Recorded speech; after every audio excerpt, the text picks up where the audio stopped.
Sandra என்னி husband வேற wife வேற தனித்தனியே தான் ஆடணும். நான் இங்க வந்து விட்டு கொடுக்காத கேம் ஆடுறாங்க. சாண்ட்ராவோட பிளே பார்க்கலாம், இதனால பிரஜன் போகணும். திவ்யா சொல்வேன் very unpleasant behavior. Hi hello எல்லாருக்கும் வணக்கம் and welcome back to our channel. So Bigg Boss வீட்டுக்குள்ளே இன்னைக்கு மண்டே, அது மட்டும் இல்லாமல் 50வது நாள்.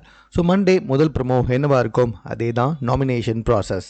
ஆக்சுவலி பார்த்தீங்கன்னா எல்லாருமே கன்ஃபெக்ஷன் ரூம்குள்ளே போயிட்டு நாமினேட் பண்ணிக்கிட்டு இருக்காங்க.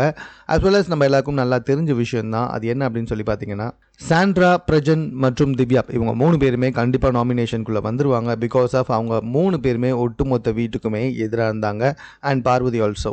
இந்த 4 பேருமே வந்துட்டாங்க. இவங்க இல்லாமல் யாரெல்லாம் வந்துட்டு நாமினேஷனில் இந்த வாரம் வருவாங்க அப்படின்னு சொல்லி பார்த்தீங்கன்னா, கனி கண்டிப்பாக வருவாங்க.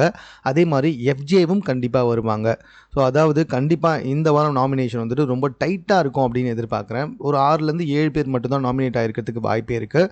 அந்த வன்மம் கேங்கை சேர்ந்த 4 பேர், which means Sandra, Divya, Prajan மற்றும் பார்வதி, இந்த 4 பேர் கண்டிப்பாக நாமினேட் ஆகிடுவாங்க. இதுக்கு இல்லாமல் பார்த்தீங்கன்னா கண்டிப்பாக வந்துட்டு விக்ரம் ஆகிறதுக்கு வாய்ப்பு இருக்குது. எஃப்ஜே கண்டிப்பாக ஆகிடுவார். கனியும் கண்டிப்பாக ஆகுறாங்க. விக்ரம யாரும் சொன்ன மாதிரி வரல, பட் ஆனால் கண்டிப்பாக அந்த வன்மம் கேம் விக்ரமை சொல்லி இருப்பாங்க.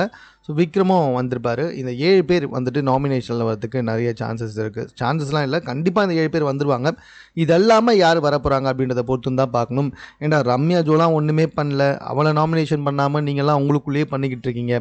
இந்த மாதிரி நீங்கள் வன்மத்தை கக்கிறதுனால தான் அந்த இடத்துல உட்காந்து மிச்சம் தின்னுட்டு இருக்கவங்க, ஓபி அடிக்கிறவங்க, வேலை செய்யாமல் இருக்கவங்க எல்லாம் வந்துட்டு நாமினேஷனுக்கு வராமல் எஸ்கேப் ஆகி வந்துக்கிட்டு இருக்காங்க. ஸோ ரம்யா ஜோ இந்த வாரம் நாமினேஷனுக்கு வருவாங்களா அப்படின்றதே கொஞ்சம் டவுட் தான். மேலும் இது போன்ற செய்திகளுடன் கூட தெரிந்து கொள்வதற்கு சென்னை சேனலை சப்ஸ்கிரைப் பண்ணுங்கள். இது குறித்த உங்கள் கருத்துக்கள் எதுவாக இருந்தாலும் கமெண்ட்டில் நீங்கள் பதிவு செய்யலாம்.